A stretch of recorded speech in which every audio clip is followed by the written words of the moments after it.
You're tuning into Black and White Sports on YouTube. The no-holds-barred truth on sports.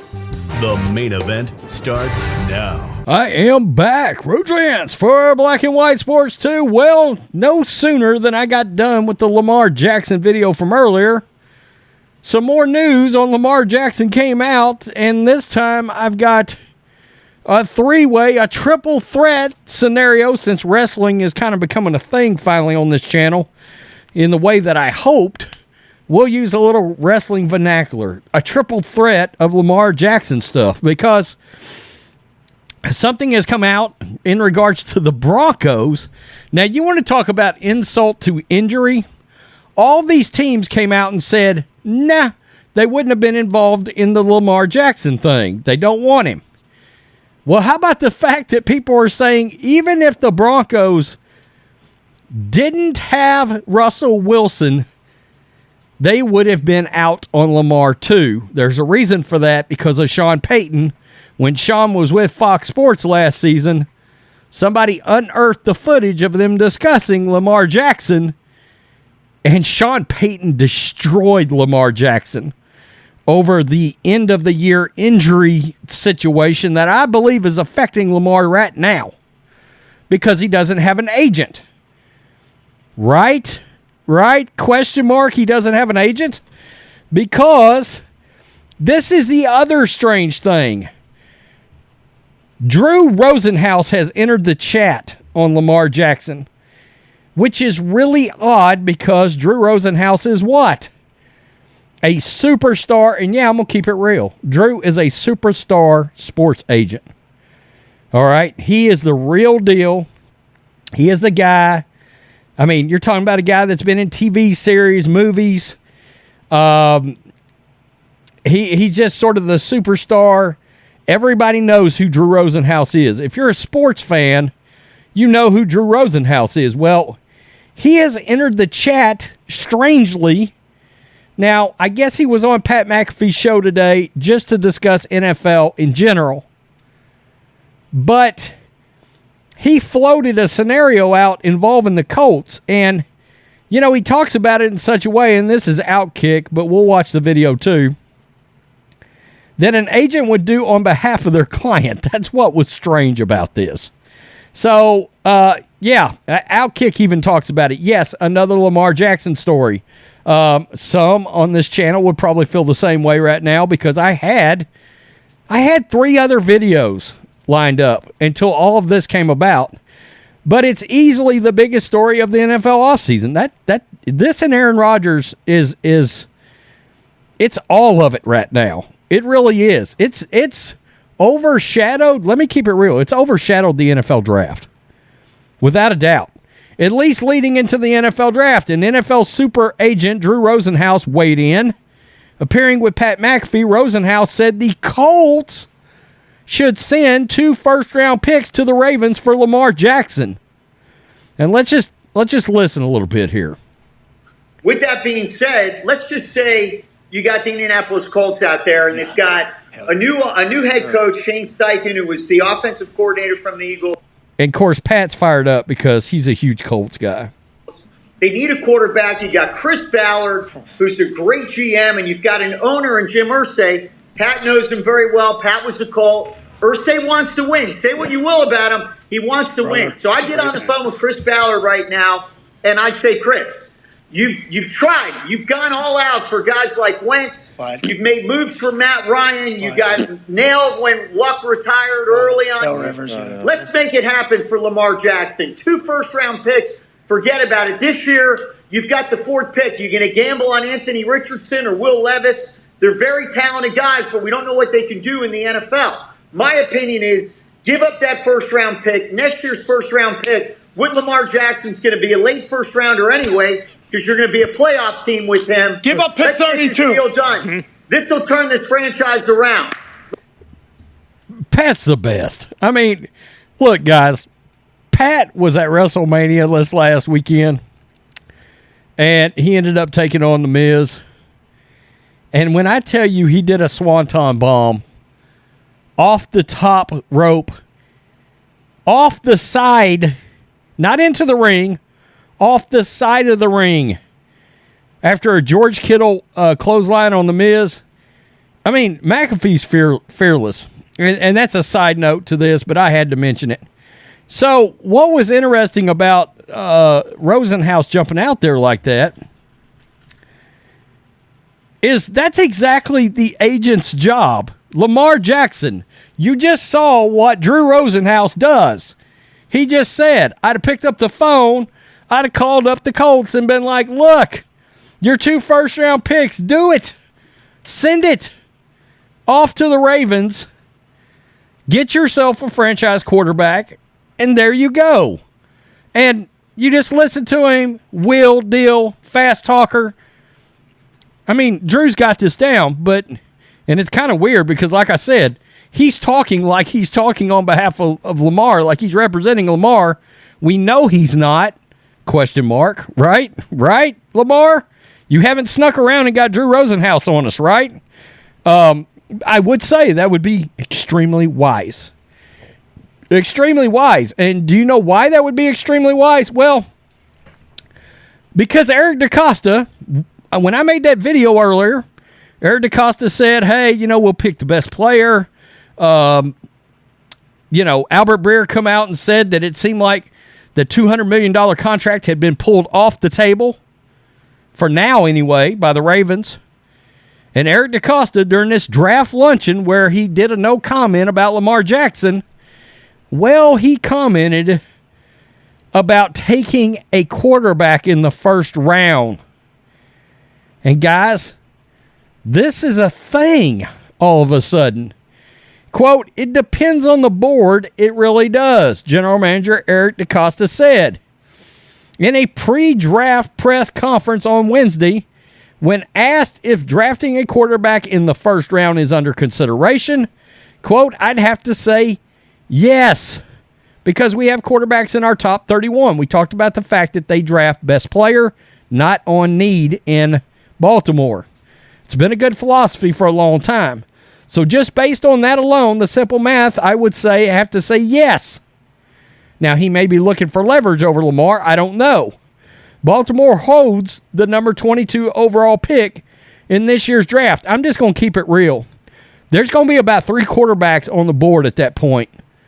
There are, maybe 4. Anthony Richardson, Will Levis, I think, could drop down in this 22nd range, which is kind of where I expect him to fall. Dorian Thompson, we talked about him with UCLA, and Hendon Hooker. There's Hendon Hooker into the first round talk now. That's certainly too low for the top couple of players at the position, but the Ravens may have an option if someone falls, much like they did in 2018 when they traded back into the first round to select Lamar Jackson. So, God. But when it comes to the draft, DeCosta did say, quote, there's probably more than 4 guys who will become significant quarterbacks in this year's draft. DeCosta noted that Baltimore has a history of finding successful QBs later in the draft, citing Tyrod Taylor and Derek Anderson, question mark? That's me adding the question mark. Forget about where they might get picked. The fact that we think you can get a quarterback in the first round or the third round or fourth round, you saw what the Niners did last year with Brock Purdy. Guys, I always wondered if Tom Brady would, the success with Tom Brady was going to change the handling of quarterbacks with the draft. And it kind of didn't, right? I mean, and then I even thought, okay, when Kirk Cousins and RG3 got drafted by the same team in the same draft, I thought, okay, well, you miss on one, and obviously they hit on Kirk Cousins. Now, some will say, well, Washington got rid of Kirk. Yeah, but they probably shouldn't have. I mean, let's just be real. They've been a mess ever since Kirk Cousins, and they could be working on what, the 11th year with Kirk Cousins, and in that division you might have won it 5 times, 4 times in the last decade. I mean, I'm sorry, but that's better success than Washington would have had otherwise. So you kind of get my point there. I do wonder, is it possible that Brock Purdy might bring some teams back into the fold of where they're looking for a guy that has started a lot of games, high completion percentage, quit doing the Trey Lance, where they play 1 year and a little over. Like 17 games. Quit drafting those guys. Go back to drafting guys that have played 28 to 40 college football games, right? And are seniors. A little of the Bill Parcells thing. Get back to drafting guys that's got experience throwing the ball around the field, and a lot of it. So, let's get to Lamar and the Broncos. Ultimately, the topic, and this is a predominantly orange.com, ultimately the topic of Lamar Jackson, for the time being, irrelevant to the Broncos. It doesn't look like he's joining the AFC West anytime soon, much less being pursued by the Broncos. With that said, there is some concrete evidence out there that you can point to if you want to argue that the Denver Broncos probably wouldn't be interested in Lamar Jackson, even if they were in the quarterback market.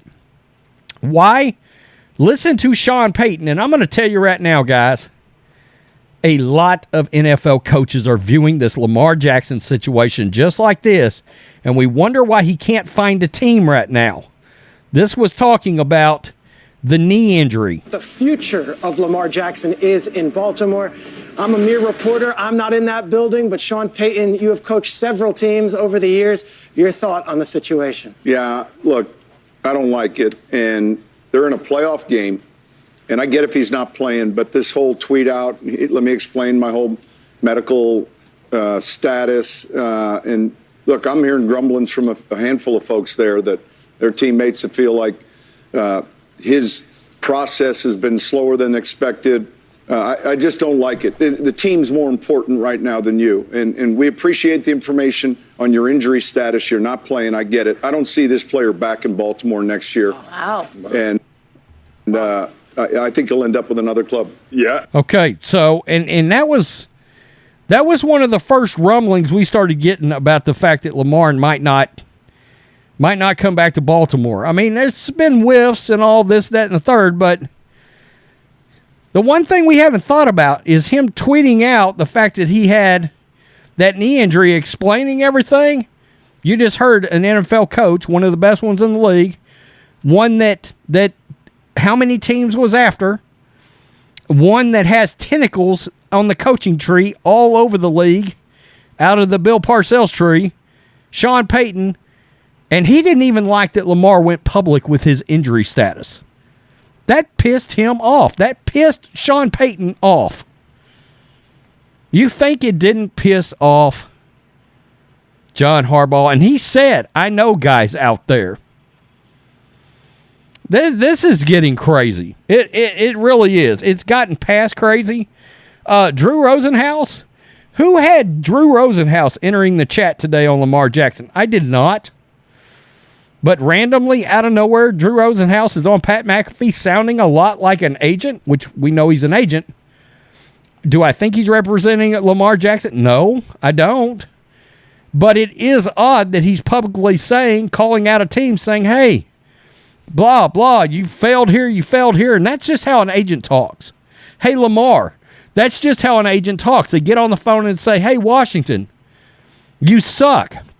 Okay, you got one right in Kirk Cousins, you let him go. Alex Smith broke his leg. Yeah. Sam Howell, who the hell knows? Taylor Heineke, forget it, he's with Atlanta.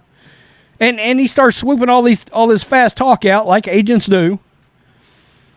And he basically says, look, my guy, he sells his guy as the stability and the organization that you have been needing as a franchise quarterback. This is my guy. Shane Steichen, go make Jalen Hurts out of this guy, even though I like Jalen Hurts better. I'm just saying. Very interesting indeed. I thought the Sean Payton thing was really nice. I just happened upon it. You know how I happened upon that? I was looking for something. I was like, it's been a while, Russell Wilson. It's been a while since I've done something on Russell Wilson, Mr. Unlimited.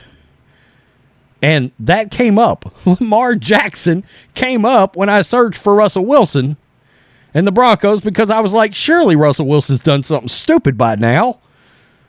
And I got Lamar Jackson. I got Sean Payton destroying Lamar Jackson. when it rains, it pours. Make sure you hit subscribe. I'm having a lot of fun these days on this channel, to be honest with you. Peace. I'm out. Till next time. Thanks for watching the show. Be sure to like, comment, and subscribe. Be sure to tune in next time on Black and White Sports.